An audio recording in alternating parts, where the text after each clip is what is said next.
yako vizuri na utuanira wakubaza shetani anakutamani wesimama ibange sawa sawa. Jameni, mateso haya mpaka lini? Kama ukiwa huu mpaka lini? Nyumbani kwetu wenyewe tumekuwa wadeni.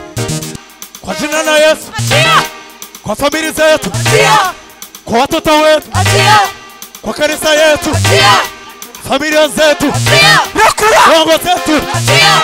Kwa kanisa yetu, achia. Kwa kanisa yetu, achia. Kwa watoto wetu, achia. Kwa watoto wetu, achia. Kwa watoto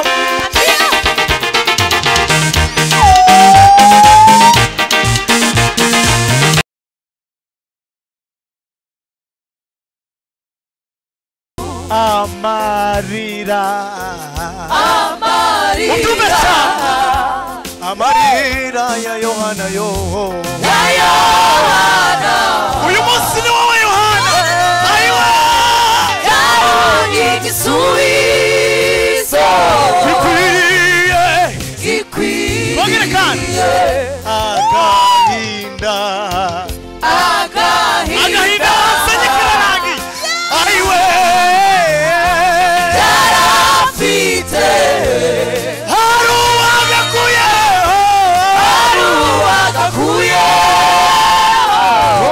iwe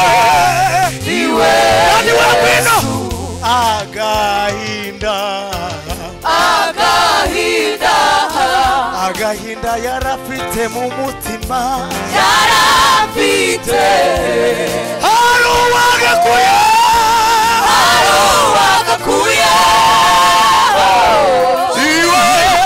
iwe Yesu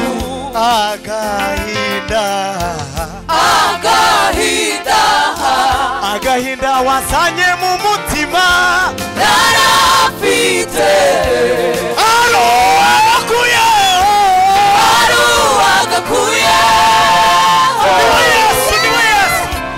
iwe Yesu haruwagakuye niwe Yesu niwe wanyurukiza imitima iwe Yesu haruwagakuye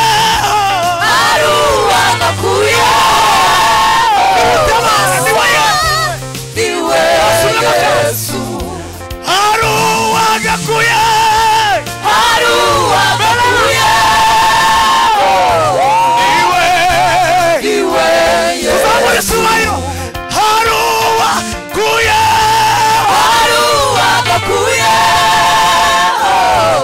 iwe Yesu iwe Yesu itanania abamarayika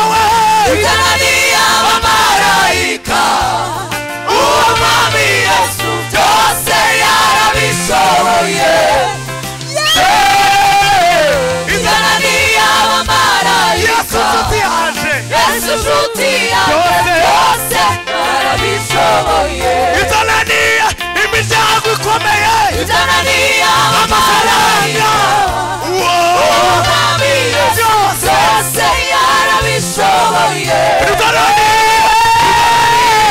itanania abamarayika Yesu nshuti yanjye byose yarabishoboye itanania abamarayika umwami Yesu byose yarabishoboye itanania abamarayika Yesu nshuti yanjye byose yarabishoboye tuzamure Imana ibiganza ibyo amafaranga yananiye iby'imiryango yananiye nawe ushobora usibye Yesu Kristo wenyine uzi ngera mukaturekuye twari kuba turiho wamuzamuriye ibiganza twongere tuzamure sinya nkunda kubwira abantu ngo bahaguruke umwuka nagufata urihagurutsa nawe guhagurukije tuzamure Yesu icyubahiro haleluya ibyananiye abamarayika Yesu mwami Yesu byose yarabishoboye ibyananiye abamarayika Yesu nshuti yanjye byose yarabishoboye. ibyananiye amafaranga yose uwo mwami Yesu byose yarabishoboye. ibyananiye abaganga, ibyananiye abamarayika, Yesu nshuti yanjye byose. subira kandi tuvuge ko ibyananiye abamarayika, ibyananiye imiryango n'abaganga, aho dogiteri yavuze ngo birarangiye, ni Yesu wenyine ubishoboye. ayiwe uri mwiza Mana, ugira neza, izina ryawe nirihimbaza.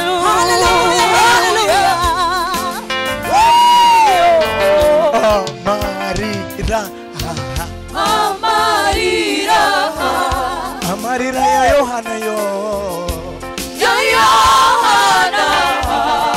yabonye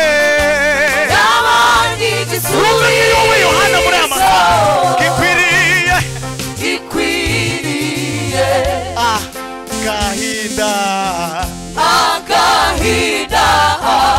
agahinda yari afite nawe akufite, uwo muri Yesu aragakuraho. ayiwe umwise niwe Yesu. ibyananiye abamarayika we, ibyananiye abamarayika, uwo mwami Yesu byose yarabishoboye. ibyananiye abamarayika, Yesu nshuti yanjye byose yarabishoboye. ibyananiye abamarayika, uwo mwami Yesu byose yarabishoboye. ibyananiye abamarayika, Yesu nshuti yanjye byose yarabishoboye. tuzamure Yesu icyubahiro. shema we ngwino, ni we mushyitsi, ngenda umusango, tambuka nawe uzuririmbe, twongere tuzamure Yesu icyubahiro. Hallelujah. ariko ibyananiranye byose ubihereze Yesu. Hallelujah. niyo message. shema ngwino, yewe iki kirere nkomeje kuririmba se wakira. tuzamure ibiganza by'Imana icyubahiro. haleluya. Wasa. Yes, so haleluya.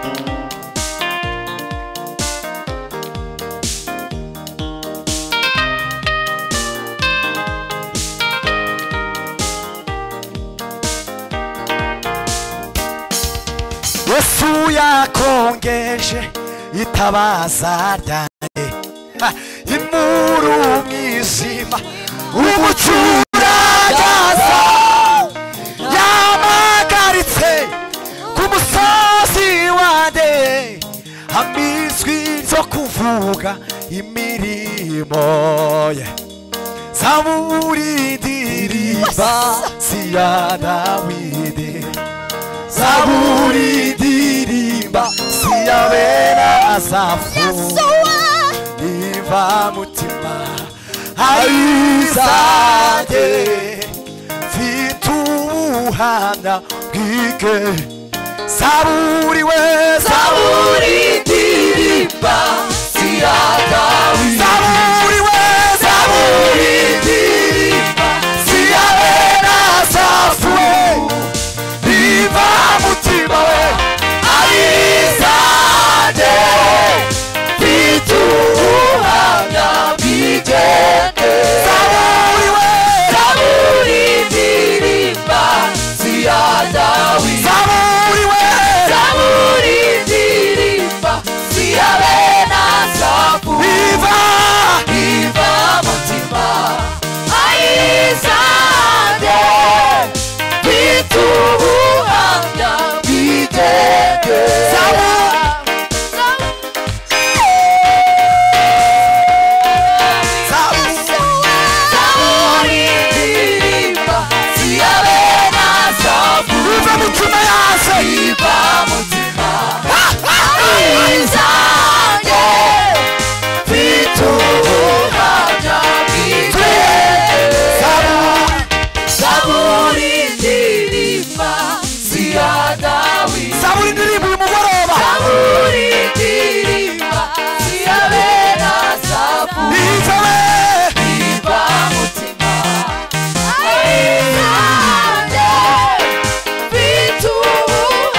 umusamariya amaze guhura na Yesu, bamaze guhura, bamaze kuvugana gutya, uwo musamariya ntabwo yitaye ku magambo Yesu yamubwiye. Yesu azamuka ajya mu mudugudu kuvuga amakuru. Uzamuke muri uyu mugoroba uvuga amakuru mu izina rya Yesu Kristo. Haleluya. Mana we uve kwiriba ni ishuri ridasanzwe, aho mwigisha mwiza Yesu aduhera isomo ridasanzwe, imibanire ikwiye kutura kugira ibyo tudahuza, n'ibintu bizahoraho kugeza ku iherezo ry'isi, ariko ntibikwiriye gutuma tubaho tuhanganye turebana. Gerageza umbere udasanzwe, maze nanjye nkubere udasanzwe, twigire ku birenge bya Kristo Yesu, ari we buye zo gufuruka, ihuri naho n'inkuta zose, ihuri naho n'inkuta zose, ihuri naho n'inkuta zose, ihuri naho n'inkuta zose, ahubwo ahuye na Mesiya, ahubwo ahuye na Mesiya, ahubwo ahuye na Mesiya, ahubwo ahuye na Mesiya. Nimundeke turimane amagambo kandi gabanya papa gabanya. Uzature biroroshye biririmbe.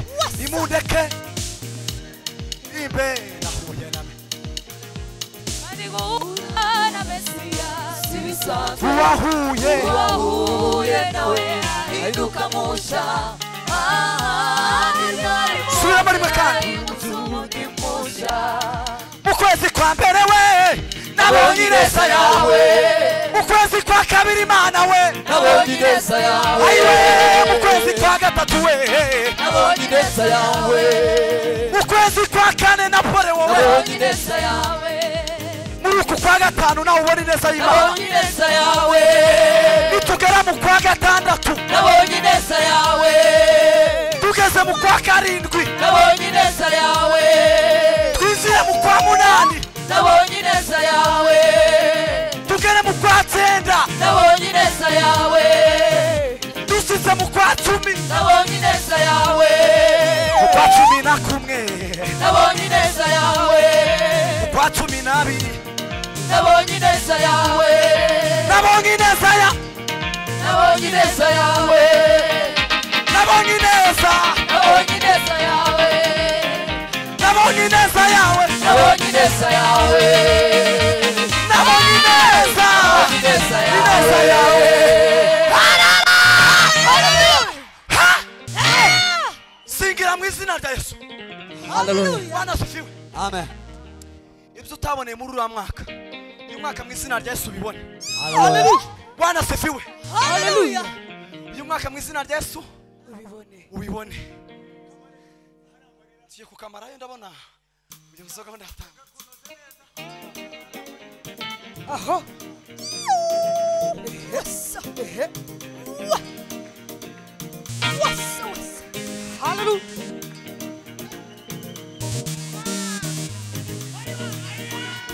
Matumiga Israel kiza kandi. Yes.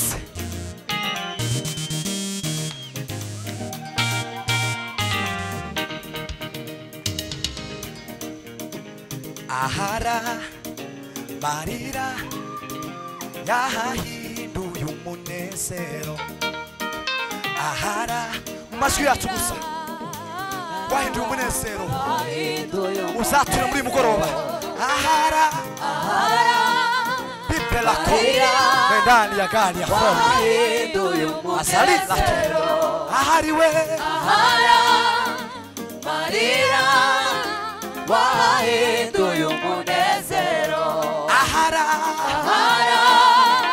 marira ndani ya gari wahinduye umunezero, ahari ahara marira wahinduye umunezero ahari ahara marira wahinduye umunezero ahara ahara marira wahinduye umunezero ahara ahara marira wahinduye umunezero tumia akili yako vizuri na ujueni nalo kupasa shetani yala kutamani wesimama jipange sawa sawa tumia akili yako vizuri na ujueni nalo kupasa satani anakushaka uhagarare wewe tumia akili yako vizuri na ujueni nalo kupasa satani anakutamani wesimama jipange sawa sawa tumia akili yako vizuri na ujueni nalo kupasa satani anakutamani wesimama jipange sawa sawa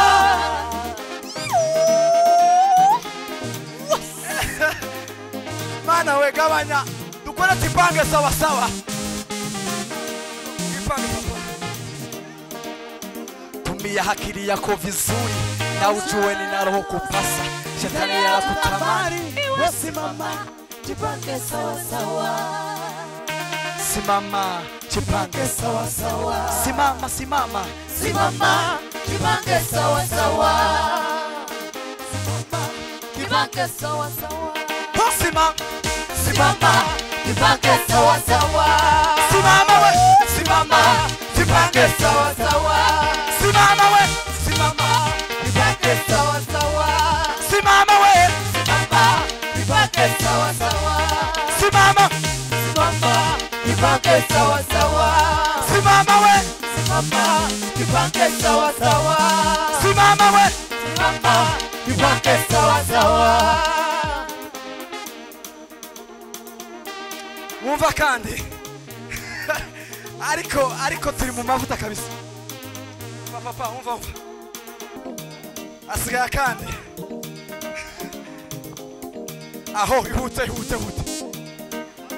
papa yewe wafata agatambaro kakuri ruhande gafate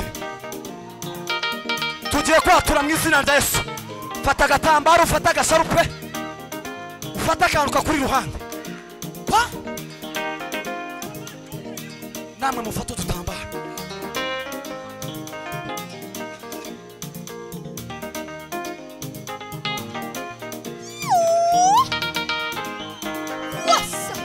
uve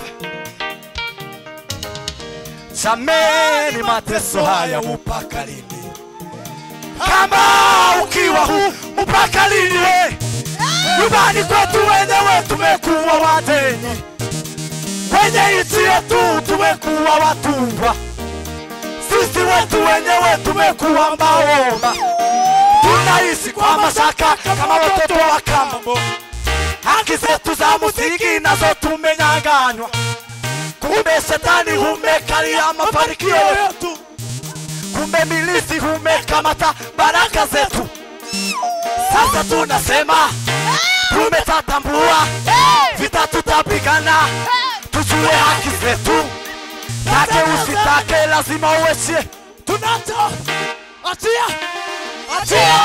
baraka zetu achia familia zetu achia ndoa zetu achia nchi yetu achia kanisa zetu achia familia zetu achia ndoa zetu achia kanisa letu achia watoto wetu achia nchi yetu achia familia zetu achia nyumbani zetu achia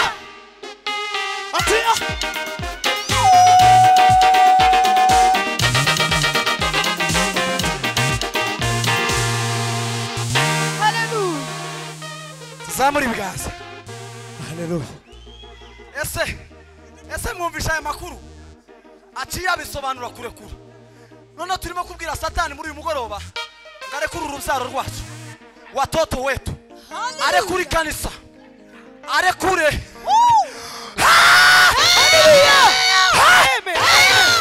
haleluya amen